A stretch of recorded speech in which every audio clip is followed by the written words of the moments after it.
Hey everyone, welcome back. This is my review of episode 10 of Defiance. I know I'm not getting these out nearly as often as I'd like to, but this episode is titled Ever Leave This World Alive. So this episode, probably the best episode of the series so far in my opinion. I think that way because it left a lot of things open, and I just can't wait for the next episode. I know I always say that, but god damn it. There we go. A plague is spreading in Defiance, for which the responsible seem to be the Iraqis, since they are the ones who carry it, but they don't get sick themselves. Humans are infected and die when all the both hands appear to be immune. Amanda, Nolan, and Christy are infected during the episode. Daytech suggests to the town council that till they find a solution, they should lock up all the Iraqis so no more people get sick. The rest of the members seem to agree with him except Amanda. After voting, Rafe, along with the others, starts gathering the Iraqis to take them in a tunnel at the McCauley mines. Most of the Iraqis are kept there when some others manage to avoid the quarantine. Larissa is one of those who are kept at the mine. After a scuffle with the miners, one of the Iraqis gets shot and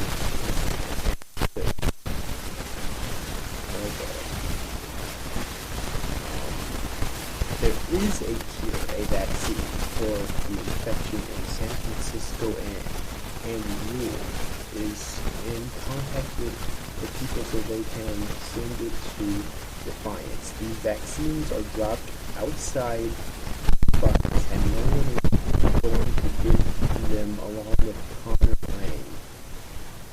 He needs Connor so he can talk to the people of the Earth Republic who are outside Defiance, making sure that no one from the town leaves it and spreads the infection.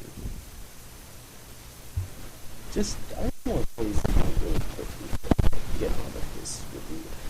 I really hate the Earth Republic people, especially that one bitch, I forget her name. Now, I don't remember what that one general's name is. That guy seemed like a decent guy, you know?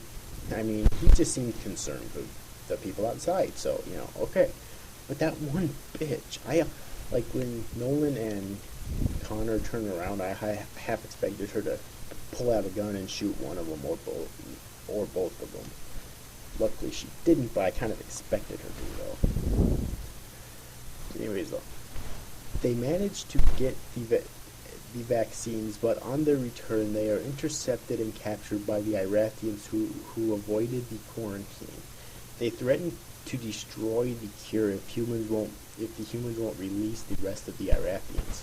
With Amanda sick, Daytech is taking her place temporarily as mayor, and he meets the Iraqi hijackers. She wanted Rafe too, but Rafe want to because he was afraid that his daughter was actually gonna end up dying from the disease, and so he couldn't leave her side. So then Daytech took over, basically. Right. Anyways, though, he pretends to go with them, saying that he will destroy the cure, but he kills them all instead and takes the cure to Defiance. He also kills Connor because he witnessed the whole scene, but Nolan didn't because he was passed out from the disease at that time. I doubt he would have killed Nolan anyways because he's the main fucking character. In season 1, I haven't over yet, and we have season 2.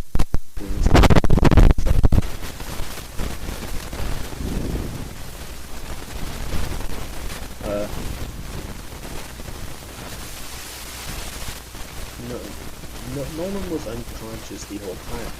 Couldn't infect it yet.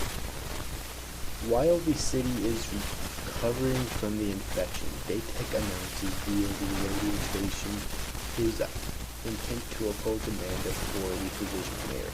It was actually kind of funny because Daytech thought that Nolan was faking so that, because what Daytech thought was that Nolan was faking so that he would not, he would get shot, but it turned out he really was passed out. Alright. Hold on a sec here. God, fucking pop-ups. Anyways. In the meantime, Quentin, after hearing what Nikki said about his mother, leads her to ask her about it. Nikki asks for the artifact in return. When he is giving her the artifact, she is telling him that his mother, Pilar, is alive and lives in Mendocino. She is still alive but suffering from a bipolar disorder, which basically means shift in mood, really, such a mood, only to an very extreme extent. Basically, when Quentin finds out about that, he's leaving his father home. So I'm guessing that because she's living there, maybe it's far more extreme than anything we have in the real world right now. Because she did state that, and Nikki did state that for a while she did use a cure, but of course since it was over a decade old, at that point it eventually stopped working altogether. And I'm sure that they ran out eventually too, and ran out of the ingredients to make it, so, Anyways though, the episode ends with a meeting between Yule and Nikki, where it's revealed that Yule was also working with Nikki and Birch in the past. Now that Birch is dead, Nikki asks Yule to come back and work with her again,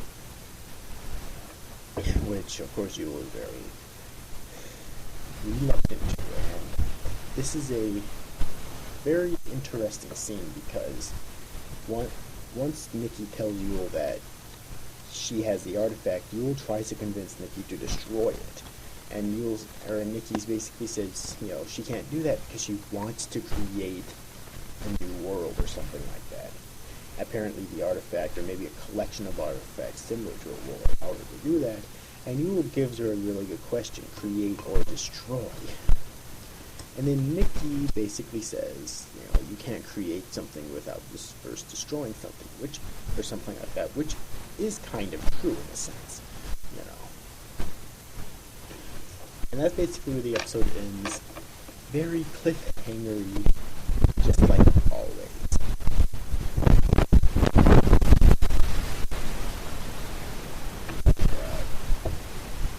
Alright, so let's get into the review then. First off, I just want to say once again, it's a fantastic episode. I didn't think, that the episode up to the final scene wasn't amazing. It was definitely really good, okay, but it wasn't amazing. It wasn't amazing, but it was definitely good. One thing I'm definitely wondering, though, in this series is that if the conflict between the humans and the Irathians will actually end, and true peace will ever come between them, because it's kind of similar to how we have different ethnicities, I guess you could say, in the real world, and how there's always conflict between them. And how even right now, even though there's not constant fighting between them, having death and whatnot, there's still not really peace. And it's kind of similar, only these are different, they call them races. That's why it's really confusing, because you could call blacks and whites different races as well, but different species, I guess you could say, different life forms. But you get right. It's kind of similar, only to a much huger extent than we have, and that's why I think it's kind of interesting. And other than that,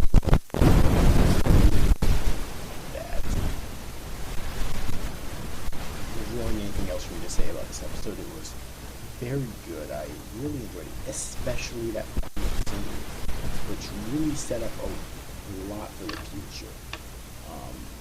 What exactly were Buell and Mickey involved in? Like, they did mention something about the Voltan attack that they were, and that it was Birch's idea. So, were the group that they were involved in orchestrated? Did they help with the Voltan attack, or did they think the Voltans could help everyone, but instead they started attacking everyone? Now, those are all really interesting questions. I really hope are answered soon. Yes, but anyways, overall, I hope you enjoyed this review, guys. These after guys, thanks for watching. Bye bye.